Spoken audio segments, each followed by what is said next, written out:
Hello, everyone. The clip you're about to hear is from one of our exclusive Patreon episodes, and if you'd like to hear the full episode, just head on over to patreon.com/horrorqueers and subscribe today. Without further ado, here is your exclusive Patreon clip.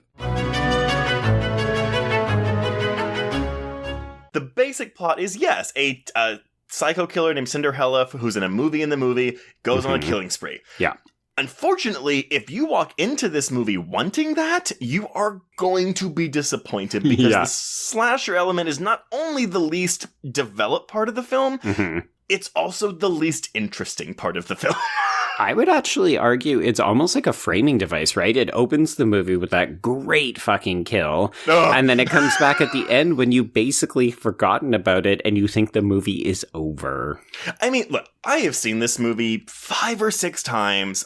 I still couldn't tell you what. Not really. I can tell you what happens. I just can't tell you how and why a lot of things happen in this movie. No, I was watching and just having a really great time, forgot about Cinderella and the whole Sander reveal, and then the movie ends and I messaged you after and said, so when did Sander decide to become Cinderella? And you and I had to try to unpack the politics of time travel and what happened when, and we realized, oh no, let's just not do this because it's not going to work out. Well, and it's a thing where it's like, honestly, every time I watch this movie, I try to pinpoint the moment when I'm like, wait, I've lost track of what's going on. But honestly, for me, it really boils down to once we see Sander blow up. Yes. And then he comes back later, but I'm really confused by how that happens. But then I just chalk it up to time travel shenanigans because honestly, that's what you have to do with this movie. If you try to make sense of the last act of this movie, you're not going to enjoy it. No. And one of the funny things that you cued me into is that if you buy into this movie, one of the things that you've had to do is just go along for the ride.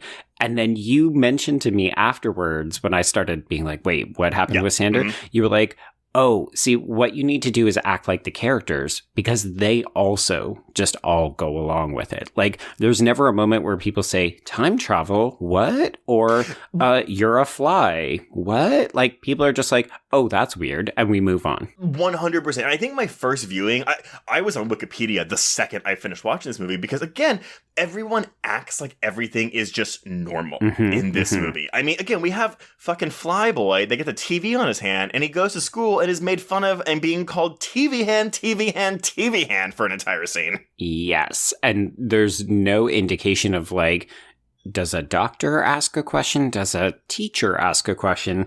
It's just the joke of him being bullied by these shitty kids for having a TV hand.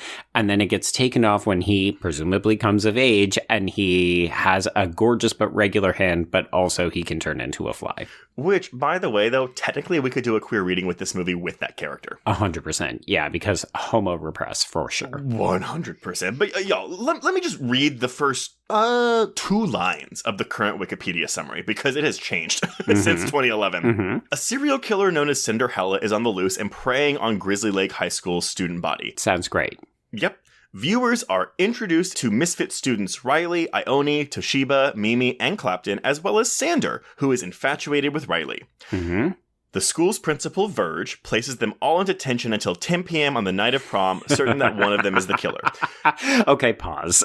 Yes, but that's where I'm stopping. Because, y'all, despite the fact that the movie is called Detention, and the third sentence of this plot summary says they're in detention, that happens 50 minutes. Yeah, 50 minutes into this movie.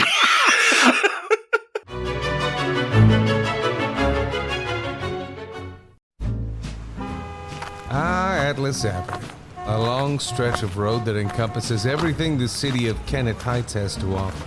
Neon lights, traffic, crime, the hustle and bustle of everyday life, and the craziest of characters. My office was above it all. My name is James Locke, and I'm a PI. Hello, Mr. J. How the hell you doing today? Good, Edith. Nearly every year I have a new case. New people to meet, new clues to discover, and new problems to solve. But I do it the old-fashioned way. No technology. Nothing post-1950. Hell, I don't even listen to podcasts, but you should. Atlas Avenue Beat is a spoof of the film noir genre with goofy characters, tons of wordplay, and non-stop raunchy humor. There's also 3 whole seasons out right now with more on the way.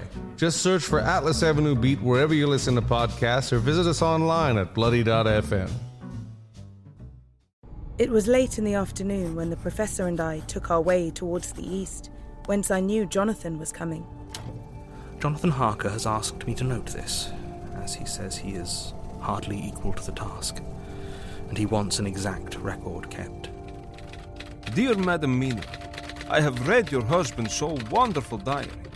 Strange and terrible as it is true. I will pledge my life on it. God preserve my sanity, for to this I am reduced.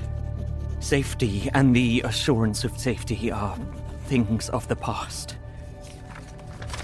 I am in hopes that I shall see more of you at Castle Dracula.